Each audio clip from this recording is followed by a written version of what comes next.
নামাজ কলমা তো ছেড়ে দিয়েছো, এর কারণ এটা নয় যে তুমি বেনামাজি। তোমার নামাজ কলমা ছাড়ার কারণ ভিন্ন।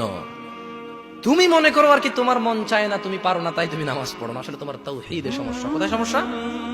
মানে আল্লাহ কে? আল্লাহ তিনি যে তোমার হিসাব নিতে সক্ষম এবং তিনি যে তোমার হিসেব নিবে, তুমি এটা পরিপূর্ণভাবে বিশ্বাস করো না, তাহলে তো তুমি নামাজ পড়তে। তুমি মনে করো আর কি তুমি নামাজ পড়ছো না, তুমি গাফেল। এই জন্য তোমাকে বলেছি আল্লাহকে ভয় করতে হবে। ফর এক্সাম্পল, আল্লাহ নামাজ ফরজ করেছে। কে নামাজ ফরজ করেছে? আল্লাহ। মুয়াজ্জিন আজান দেয়, তুমি নামাজ পড়ো না। তুমি মনে করো তোমার দান সাদাকা তোমাকে উদ্ধার করবে। তোমাকে ভুল শিখিয়েছে। আমি মানুষ, ছোট হতে পারি, শোনো। জোর জবরদস্তি করে কিছু কথা আমাকে শুনিয়েও দিতে পারো, এখান থেকে নামিয়েও দিতে পারো। বলছি না তোমরা নামাবা, বাট এটা পারো। তবে মনে রাখবে, কথা যেটা বলেছিল উল্টাতে পারবে না। কেন পারবে না জানো? কারণ এই কথা উল্টানোর জন্য তোমাকে কথা থাকতে হবে। মনে রাখবে, তোমার দান সাদাকা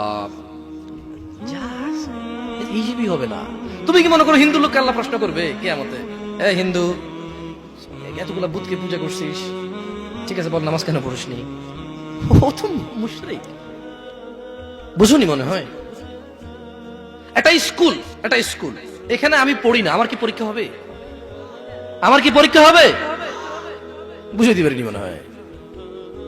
তো যে মুশরিক, তার নামাজ রোজা হজ যাকাতের হিসাব কিসের হিসাব? সে তো অলরেডি এমন অপরাধী যা ক্ষমাযোগ্য নয়। যা কি নয়? ক্ষমাযোগ্য নয়। একজন বেনামাজি মানুষ, সে মনে করে নামাজ না পড়া শুধু নামাজ না পড়া, অথচ আল্লাহর নবী, যে একটু আগে বললাম, আল্লাহ বলেছে যদি তোমরা আল্লাহর ভালোবাসা পেতে চাও তাহলে রাসূলের অনুসরণ করো।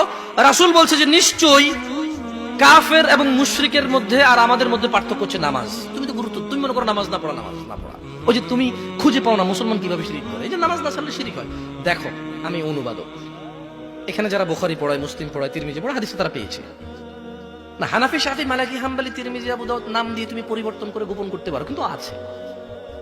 ফয়সালা তো আল্লাহ করবে যে এভাবে হয় নাকি সিস্টেম, ইসলামকে বিভক্ত করা এবং কিয়ামত দিবসে রাসূলের অনুসরণের বাইরে কোনো অনুসরণের হিসাব নেওয়া হবে কিনা, সেটা তো আল্লাহ ফয়সালা করবে।